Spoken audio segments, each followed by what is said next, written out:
Balimao Anyokma, très urgent. Balimao, bien lundi 17 août 2026, la sortie ratée de général Ismaël Ouagui.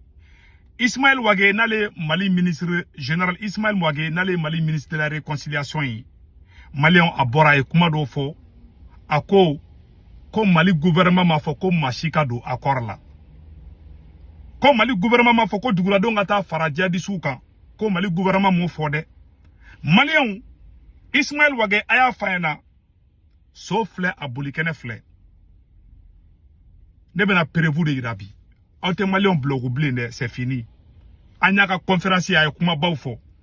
Général Ismaël Ouagui, moga min koko awe ka au gouvernement mogo de be ka Dougulado blaka faradia di souka. Moga ma fo donso da fo. Abe kuma kan flé ne. Ka fo ngena Malion angaje anga nyorla me folo. Après ambe temani yoro to wi. Voilà. Ka foyena mo sita blog oublié maliko ina. Anga janga nyor la me. Aya la me. Andu mega muye. Dia dungo do. Ya rusul de kana en force. Kana dugu contre ka akoru signé.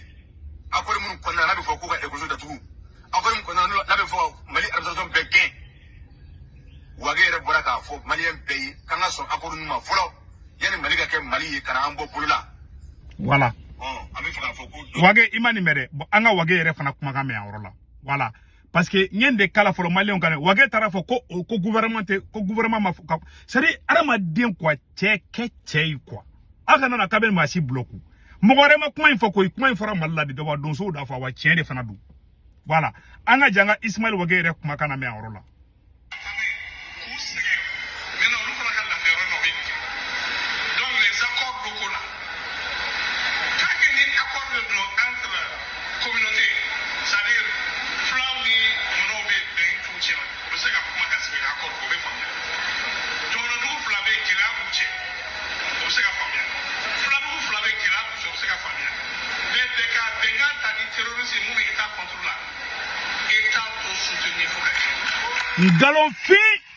Ngalon fi ay ngalon tege ne kuma ka nyoro ndingini abora ay ni kuma inde fo ko olu kle ko luma fo ko Dougulado ngata faruka Malion a ne ta prévu de Ouagui bora ay bay Ouagui kuma ka mesande Ouagui ye kuma fo tiente ngalondu c'est faux et archi faux. Ouagui clara ka ira ko état se ka dugu yoro be contrôler ay kuma chama fo ko Mali état se ka yoro be contrôler Algérie flenew muna ataki mbeka ke mala muna teka ka Algérie muna teka ke Sénégal muna teka ke dugu chamana aka na fokabe mo awna de nauti sakata ka boy odoro de foro nyana et puis encore era une kuma fa bela jeli yame Ouagui ma foko ko Dougulado flani flate kanana chia ko kele kuma bon et regarde ce genre de communication ko ni fladugu flabe kele bo flani dogono te kele la de aide marfatigi munu be ka marfata ka Mali surasu faga ou togo de ko terro point bar fla côté dogono côté boyma e ubeka nde kesano parce que ubeka marfatigi nunu de soutenir donc abitigi joko fla ko ni fait ni kalabanti oro de Ouagui ça passe pas quoi ça passe pas et puis il y a une fois dogono te kala dogono ni fla fana te kala kana mo ko kulora sofenoi o blogudi anga Youssouf Toloba ire kuma kana me Malion menda e metigila de anga Youssouf Toloba kuma kana me Malion mbini vidoni mba kere ngalasi Mali famo aya la mede ha mogo menu ya aker ka akor kulukulu amma ya fa umade abla afle bi Mali be kela dinga min kona ne akor ndi abefle amma ya fa uma bi amma ya fa uma sini voilà kamani Mali kera Mali jadi si kela dunaya kasi sisama uma se anna kela face à face abefle mundu yake accord ne de lega fo awi na population be farala jadi su kan Mali te abana de lega fo awi voilà na marabe doso be yora mina bi kadamina majama kana fu bangasi na otati voilà munde yake accord Yusuf Toloba kuma ka file de kuna sini wumana ti atake wa Fatoma voilà Fatoma ni sevare kai kilo jonde voilà munde yake accord munde yake accord didu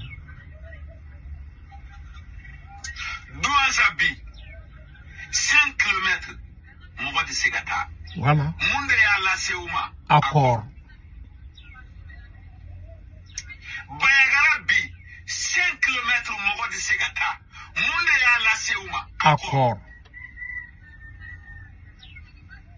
Bayagara ama fa hera na yoro dugu jumende segregata abana wa dugu kele foye ni dugu konnana abana ye Yusuf Toloba de mangani mo minu ya accord ke amma ya fauma bi amma ya fauma sini aba file anta accord siye ni masiye fuga ta giya ke mi abana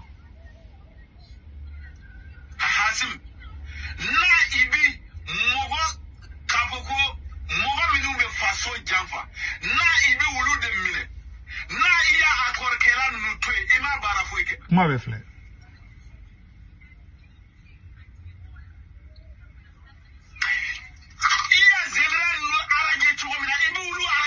abana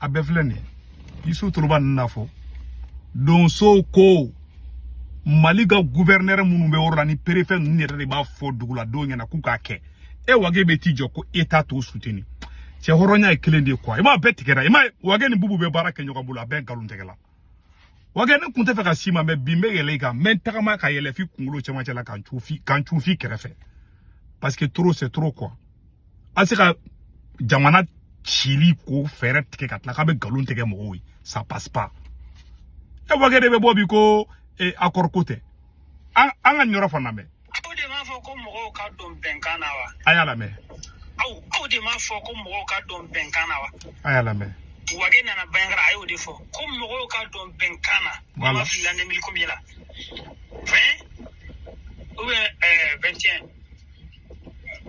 anu du exact o ko mborangono ko wage na ko devant public ko mo ka benkanta voilà mais aya fo ka daga da dalu di parce que ni mo ko ko dalu di me ko ya no ka se soro voilà ko na ma se soro wa voilà na ma se soro ala ka se damo wage de trafo dogono ngena ko beka du ko beka ta fara terroriste ka katla ki dara chewlo obi sa horonya e kelende quoi e beta abeka une conférence ga ne be kala je net le flake be ka yele folo quoi na ngunte fe ka jabi ngi jore ngoni mani jabi parce que confond do be daka kuma ina quoi wage de campagne ke ko mogo ka accord ke ni mogo nyoko c'était Mali armée a kera ambe ba kala mafana ça ce sont des faits anga kuma to la me naye se soro ka an abandonné ka ban an en pleine guerre en plein jihadiste ka mo va an ba nyina ala ka abandonné ala ka abla dinge kono atse ka bo dinge mi kono voilà anti ya fama bi anti ya fama shin voilà bo sisa aw ye mo wo bla bengana ko ka bengata ko ya ne aga se soro ama se soro kuma voilà mo be bengana aw yere ko mo min ka don bengana de aw be tlaka olude dogoya so anitle ko terrorisme bi sa kala jode ko dugu dem be kala terrorisme yi ko bi se ka ma bo mu ci jodi ko su fe avo jodi misiwle do leve karsa ode do na bina taka avo jodi o bo mbila mo onye wa dugu dem fana olu fana fara la terrorisme kan avo jodi ni abita o wa fo terrorisme yi bon benkan bamana kana kore di kolonel wage ko anga benkan ta bamana kan kore di amita benkan jumi shi yani terrorisme je voilà terrorisme amina aka kunya ke wa me na kila benkan yo de o ka benkan kono do ben tan kili a folo Mali sora su bena aba fuye wa no be ta ata fuye ani terrorisme beta akana fuye mais ni surasiw bena aba fuye Voilà. akana surasiw deme ni donso bena aba fuye Voilà. wana ma fuye abanga duguchi aba sinye wa kolonel wage ego ko asinye okumana abe fara anga kata mali kanchi kolonel wage amba sinye ego anga sinye Voilà. ko kasimu koite Voilà. mais alors okumana terrorisme nanga jibana nanga dumuni bana okumana nanga muso bana abaka muso di abaka jidi abaka dumuni di obena an fara anga wa oni bona ma ko be bomuna ni mude be susu ni fanga de be dlan amba auchi abta engrais sangana ambe bomu dlan abeta ameta amba dawo ma fana aw beta bla abeta mini bla minteru nyefe don so te me do nyefe ayame sie konel wo wa sie wa ya sie Voilà. et puis alors ni beko e de ku benkan sie wa terrorisme ka benkan de fleni ni tano Kuma be fleni. Ça tellement dimina wage de tara wage de bora Bamako ka taga fo dogono ngena ku ka taga fara tiro ka. A kele kira ima kumo la de. Si ça abe boka be kalabanti ala kabe yelema, ça passe pas de mon frère. Voilà, il ko ka dingue me bi me don fi ma quoi. Me don fi ma bi parce que nse ka do fa asimi kele ma ki to yen quoi parce que tiens là igani majane bi quoi. Ça c'est on appelle ça une sortie ratée. Et puis anga doso nuk makana me wan. Mais maintenant situation mi ben. Amano gonde. Obi famo ni terrorisme de kari doso de mo juwi. Ayala mede. O terrorisme no bita yala anga yoro la. Kuma teke ola. E ka bom mandoli san ka ta fo sofara. Ka bom mandoli san ka ta fo Burkina frontière la. Ka bo jama sa ko ka ta fo Burkina. Ka bo kulugo marala bi ka ta fo Burkina ni be yoro munu marale no terrorisme bolo. Voilà. Ka bo ya fe kumudu ka ta kurne ka ta fo kuro fanga ka ta fo frontière la. Ni be ye terrorisme ka marakona o ni kenete o ka yala yorobo. Fo an dozo ni soraso kele no ka an debure yoro fitini ni na ko fo ka marka de takana do ka yala tuni. Ni e mami kuma na wala ko bemma ni e. Voilà. Ube ko no ko be fe ka ta ko dugu de lage. Mo bi ta dugu lage ni marka de wa. Voilà. Ni o fo ko on ko dozo folo de muguti. Ubi na anga mo de faka. Ube boli ka boka famo de folo wele ko dozo de folo tiri ka wa. Et puis vous fana au lieu de réfléchir ko non ko dozo ere de te befe. Voilà. Mali surasu de be fara tiro ka ko mali surasu do de abede de. Chef le ko de fo. O doso ben gelea de kono. Wage itise ka foi. E bi ne ka kuma la ba me ka fo aya fo wage ngena. Mo mun koko e wage de ke tara bajakara chema fo musoba ko donso ya fo nyu ere kuma kankana. Voilà. Mo wara fo donso de koke e wage de tara fu ngena ko luka ta fara tiro ka. Kana la kuma ele made aw de do. Et puis gouverneur munu aga gouverneur na ka préfet nunu ngol de be klenga fuina ngoni doso be kele kuma be doso re ko ka do ba place la ne re doso jabi ne ko doso mango gouverneur ka foti tere ngo asimi ko tare ka foti du e wage de tara fo ko ma ka ta fara tero ka ko c'était Mali armée e wage kele nda fo te se ka ele made kanata kibe kuma ele made ntara ne bubu mabel kele me ka virus do la sinon wage kunte galon teke o mais wage commencer ka do galon teke la sa ini bubu ma daji kuna ki da kono